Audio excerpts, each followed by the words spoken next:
Saudara, soal sindikat pembobol rekening dorman atau rekening nganggur nasabah di bank ini, kita akan bergabung dengan jurnalis Kompas TV Putri Oktaviani dan juga juru kamera Janifan Prapta di Mabes Polri. Selamat siang Okta. Okta, apakah ada kemungkinan penambahan tersangka atau hanya berhenti di 9 tersangka yang kemarin diumumkan oleh Barreskrim? Ya, selamat siang Vidi dan juga saudara. Ini tentu kita akan menantikan bersama dan juga memantau bersama perkembangan yang saat ini juga tengah dilakukan oleh Direktorat Tindak Pidana Ekonomi Khusus atau Ditipid Eksus Barreskrim Polri terkait dengan rekening dorman 204 miliar yang dibobol oleh sindikat. Karena tentu pertimbangannya apakah nantinya akan ada sanksi ataupun juga penetapan tersangka lainnya. Ini tentu menjadi atau keputusan dari penyidik terkait dengan kasus ini, apakah perlunya nanti keterangan dari pihak-pihak lain dalam pembobolan rekening dorman ini. Sejauh ini, Vidi dan juga saudara, memang saat ini polisi juga sudah menetapkan ada 9 orang tersangka. Ini ada karyawan bank, kemudian eksekutor, ada juga sampai pelaku tindak pidana pencucian uang.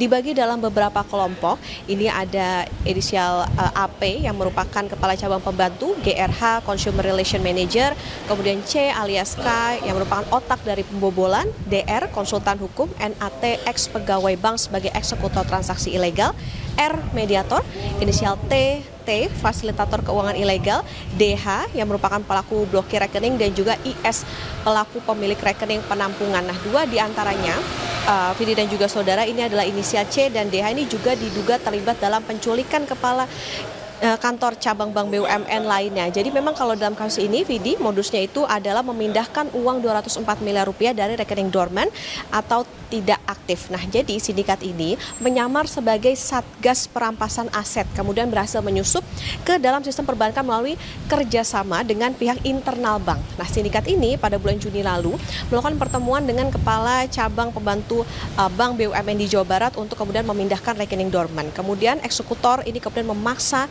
kepala cabang bank untuk menyerahkan user ID, aplikasi core banking system milik teller dan kepala cabang disertai ancaman. Akhir Juni, kemudian eksekutor dari sindikat pembobol ini sepakat memindahkan dana dari rekening dorman yang diincar, kemudian barulah dilakukan transfer sekitar 42 kali dengan total 204 miliar rupiah. Ada sejumlah alat bukti Vidi yang juga diamankan polisi, ada uang 204 miliar rupiah, 22 unit telepon genggam, hard disk, 2 DVR CCTV, 1 unit mini PC, dan juga 1 notebook.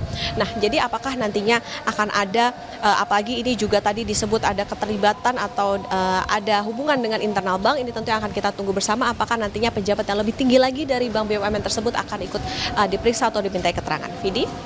Okta, ini ancaman seperti apa kepada karyawan atau kepala cabang bank sehingga mereka mau bekerja sama untuk membobol rekening dorman ini?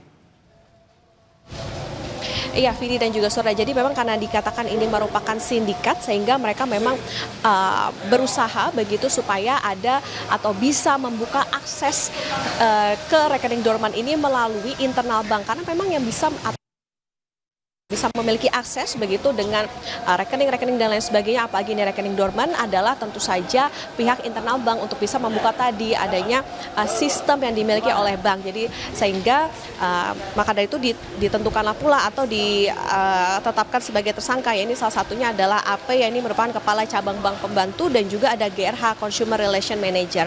Jadi Vidi dan juga saudara, sehingga apabila kita melihat apakah ada ancaman dan lain sebagainya, tentu ini dengan alasan atau dengan tujuan sindikat ini bisa mendapatkan akses ke dalam rekening milik nasabah. Vidi?